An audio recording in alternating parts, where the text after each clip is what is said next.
Сайн байцгаана уу? Руна ТV суугтаа тавтай морилцгаана уу? Өнөөдөр та бүхэндээ Солонгос улсад гарсан нэгэн хэргийг ярих гад бэлтгэлээ. 2013 оны 12 дугаар сарын 18-ны орой Сөүл хотын төв хэсэг бодох Кангнам дүүргийн Шинса дунд ойролцоо амьдардаг нэгэн оршин суугч болох орой хоолой идээд салхилахаар гудамжинд явж байдаг. Тэр үед ойролцоох нэгэн барилгаас яарангүйж гарч ирж байгаа нэг залуутай тааралддаг. Тэр залуу богино спорт засалттай өстэй гүн давхраатай нүдтэй 20 гаруй насны залуу харагдаж байсан. Нүд тулгарангууд тэр залуу гинт түн дээр ирснээ. Миний нүүрэн дээр ямар нэг юм наалдчихсан байна уу гэж асуудаг. Энэ нь маш гинтийн нөхцөл байдал байсан болохоор сандарсандаа үгүй гэж хариулдаг. Тэгэхэд тэр залуу тайвширсан юм шиг харагдаж хаашаа ч юм гүгээд яваад өгдөг. Түүний араас хараад зогсож байтал нэг зүйл гинт сонир санагддаг. Тухайн үеийн 12 сар буюу өвлийн хүйтэн цаг байсан боловч тэр залуу гуталгүй хөл нүцгэн гүйж яваа харагддаг. Үүнээс хойш удалгүй цагдаагийн газарт нэгэн дуудлага ирдэг. Дунд насны эмэгтэй сандарсан хоолойгоор миний хүү хүн алчсан юм шиг байна гэж хэлдэг. Цагдаа нар даруй Кангнам дүүргийн Шинса дундах тухайн барилга руу очисон бөгөөд энэ нь түрүүхэн оршин суугч болох сэжигтэй залуут харсан яг тэр газар байсан. Хэргийн газарт ирсэн цагдаа нар барилгын 3 давхрын яаралтай шатны хэсгээс нэгэн сэжигтэй хайрцагийг олдог. Энэ нь хөх хөнгийн хуванцар нүүхтэй ашигладаг тийм хайрцаг байсан бөгөөд скотчоор маш сайн ороож битүүмжилсэн байсан. Хайрцагны ойролцоо их хэмжээний цусны мөр асгарсан байсан. Цагдаа нар яарвчлан скотчийг нь тайлж онгойлгоход дотор нь аимшигтай байдалтайгаар амь насаа алдсан эмэгтэй хүний цогцос байдаг. Нүүр олон хүзүүний хэсгийг нь хутгаар олон удаа шархтуулсан байсан бөгөөд дараа нь их хэмжээний цус алдснаас үдэн шоконд орж насварсан гэдэг нь ч тогтоогддог. Тухайн хохирогч нь 34 настай Чэ Үнхэ гэдэг байсан бөгөөд тэр барилгын 3 давхурт барилга хэлний сургалтын төвд ажилладаг багш байсан. Ажлаасаа тарах үедээ халдлаганд өртсөлтэй харагдаж байсан. Гинт хэрэг гарсны дараа цагдаа нарын хэргийг илрүүлсний дараагаар гэмт итгээд бол маш хурдан баригддаг. Цогцос олдсноос хойш 15 цагийн дотор цагдаа нар ойролцоох дунд сургуулийн зогсоолд нуугдаж байсан 22 настай юу авахтай залууг байравчилсан. Тэрээ өөрийн үйлдэлийг ямар ч эсэргүүцэлгүйгээр хүлээн зөвшөөрсөн. Мөн яагаад аллага үлдсэн талаараа тайлбар хэлдэг. Тэр хэлэхдээ би өнөөтэй ойролцоогоор 3 сар үерхэд салсан. Би дахин нийлье гэж хэлсэн ч тэр татгалцсан. Тэгээд уурлаад түүний амь насыг өнөөжглөө гэж мэдүүлдэг. Гэвч энэ түүний хэлсэн зүйл бол ямар ч үнэн зүйл байхгүй худлаа төөрөгдүүлсэн мэдүүлэг байсан гэдэг нь бол сүүлд илэрдэг. Юу болон хохирогч хоёрын харилцаа 4 жилийн өмнө буюу 2009 оноос эхэлсэн. Тэр үед хохирогч Чэ Жумбуг мужийн Өмсөн дүүрэгт байрлах нэгэн сургуульд зөвлөх багшаар ажилладаг байсан. Тэр маш сайхан сэтгэлтэй, элдэг багш гэдгээрээ сургуульдаа алдартай байсан бөгөөд олон сурагчид түүнийг дагаж түүнд маш сайн байдаг байсан. Тухайн үед 18 настай юу мөн энэ сургуулийн сурагч байсан.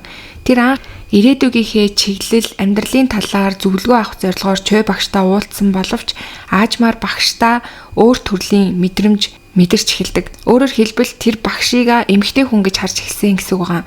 Сурагч багштай дурлах явдал хаяа тохиолддог ч гэсэндээ юугийн хувьд бол энэ нь маш өөр байсан. Тэр баг галзуурсан юм шиг хит автсан байдалтай болсон байсан. Тэр өдөр хэдэн 10 удаа би танд маш их хайртай гэсэн агуулгатай имэйлийг багш руугаа явуулдаг байсан. Мөн хувийн дугаарлуун залгах мессеж бичих нь хэвийн үзэгдэл болоод байсан. Хариу ирэхгүй байх юм бол уурлаж, хараал, доромжлол бүхий үгсийг багш руугаа бүр илгээдэг болж эхэлсэн. Энэ нь бол бүр нэлээд хитэрсэн тийм үйлдэл болцоод байсан. Үүнээс гадна тэр багшигаа ажлаас тарах үед нь дагаж мөрдөх хүртэл үйлдэл хийж эхэлдэг. Чэ багш аль болох тайван байдлаар хандаж чи бид хоёр багш сурагчийн харилцаатай бид ийм харилцаанд байж болохгүй. Би чамд бол сурагч гэдэг үднээс л ханддаг гэж маш олон удаа тайлбарласан. Гэвч юугийн сэтгэл хөдлөл огт намжаагүй.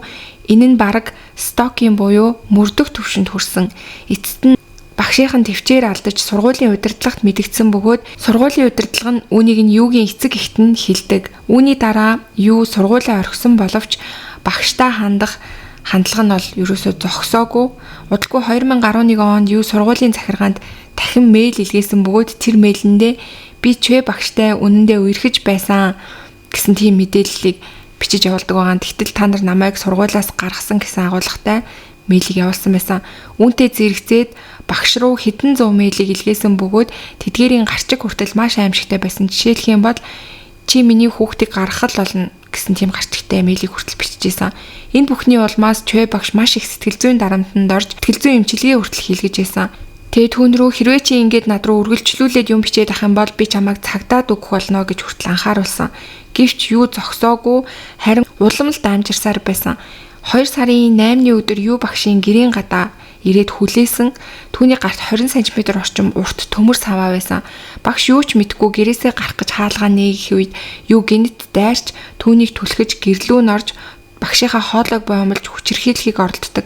Чой багш ам гуйж түүнээс олон удаа гуйж, уйлж, тайлбарсны эцэст арай хийж суllагдаж чадсан. Энэ нь илт гэмт хэрэг байсан ч багш тэр даруй цагдаад мэддэггүй. Тэр өөрийгөө багш хүн гэж бодоод сурагчийнхаа ирээдүг бодож хэрвээ гэмт хэрэгт холбогдолтой гэсэн мэдээлэлтэй болчих юм бол цаашлаад их сургуульд орох ч юм уу, ажилд ороход нь саад болох байх гэж бодоод цагдаад мэддэггүй өнгөрөөсөн. Харин оронд нь юугийн эцэг ихтэй уулзаж танаа хүү хэвэн биш байна намайг занал хийлсэн. Та нар хүүхдээ яаралтай эмнэлэгт үзүүлэх юм уу хэвтүүлж эмчилгээ хийлгэх хэрэгтэй байна. Тэр бол сэтгцийн хувьд яавч эрүүл биш вэ гэж аав ээжтэй нь уулзаж аав ээжт нь хэлж зөвлөсөн. Юугийн эцэг их нь энэ зөвлөгөөг нь хүлээн авч түүнийг сэтгцийн эмчт үзүүлсэн байгаа. Сэтгцийн эмчийн оншилсноор л төөрөгдлийн эмгэг гэсэн тийм оншийг авдаг. Ингээд эмчилгээ эхэлж 3 сарын дараа юу эмнэлгээс гарсан. Үүний дараа 2011 оны 5 сард аав ээж нь түүнийг Америк руу явуулдаг байгаа. Солонгосоос эмчилгээ хийлгээд ер нь бол эрүүл болсон. Тэгээ багшаасаа хол байх юм бол нэлээ өөрчлөгдөх байх гэж бодоод Америк руу явуулсан. Америкийн нэгдсэн улсад очиод тэр их сургуульд элсэн орж совилгын чиглэлээр суралцаж эхэлсэн. Гэвч амьдрал нь бол хэвэн байгаагүй, харин ч багштай хандах хандлага түүнд хит автах авталт нь нэмэгцээр л байсан. Тэр Америкт байх хугацаанд өдөр бүр багшийнхаа сошиал сүлжээг нь шалгадаг, хинтээ уулзаж юу хийж байгааг нь ажигласаар л байсан. Цаг хугацаа өнгөрөх тусам тэр миний амьдрал энэ багшаас л болж сүрсэн гэж бодож итгэж эхэлдэг. Хэрвээ би энэ багштай уулзаагүй байсан бол хэвийн амьдралаар Солонгостой амьдарч байх байсан. Энэ багшаас болоод би энэ Америкт ирээд ингэж амьдарч ингээд багшийгаа буруутгаж эхэлсэн. Ингээд 2013 оны 7 сард тэр Солонгост буцаж ирдэг байгаа. Буцаж ирээд найзуудтайгаа уулзсан. Тэгтэл нэг найз нь түүнд Чой багш удахгүй гэрлэж байгаа гэж хэлдэг. Энэ нь бол худлаа мэдээлэлээс юм билээ. Тэгээд найздаа багшигаа гэрлэх гэж байгаа гэж хэлэх юм бол бас Солонгост ирээд багштайгаа уулзъя гэж исэн бодол нь сарних бах гэж бодоод уг нь бол найздаа хэлсэн.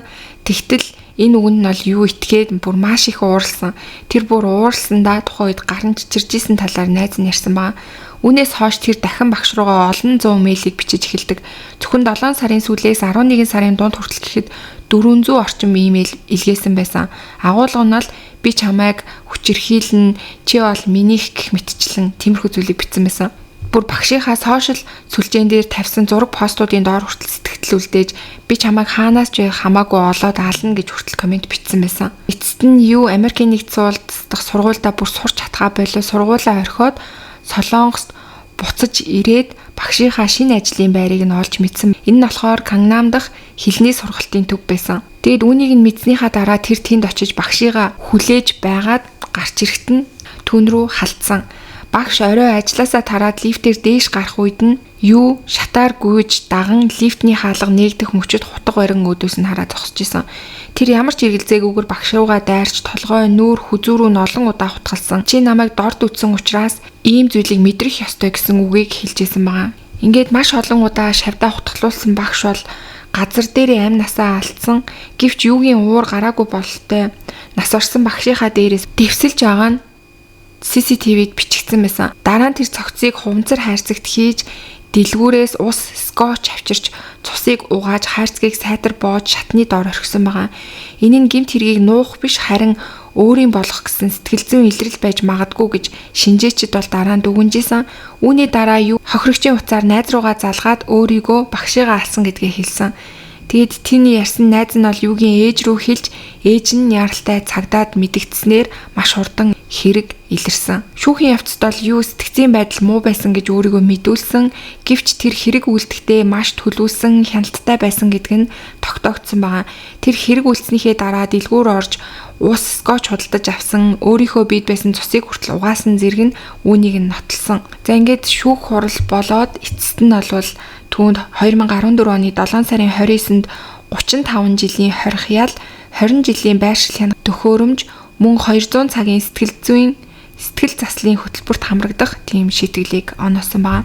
За ингээд өнөөдрийн та бүхэнд бэлтгэж хүргэсэн хэрэг маань энэ түрээд өндөрлж байна.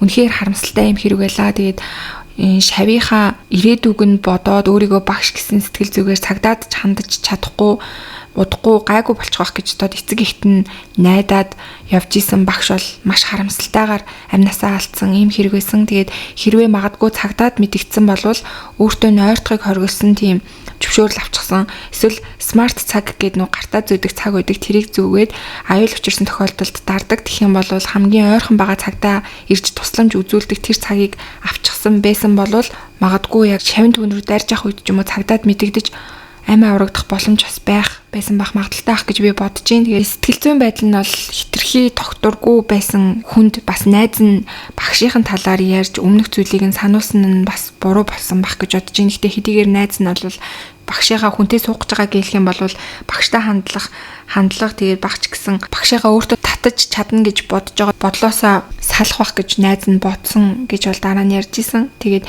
энэ нь бүр эсрэгээрээ түүний уур бухимдлыг улам илүү их хүргэсэн ийм зүйл болсон. Тэгээд та бүхэн бас энэ хэрэг дээр юу гэж бодож ийн өөрт төрж байгаа сэтгэлдүүдээ комент хэсэгт хуваалцаарай. За тэгээд бүгдээрээ удахгүй дараагийнхаа дугаараар уулзцгаая.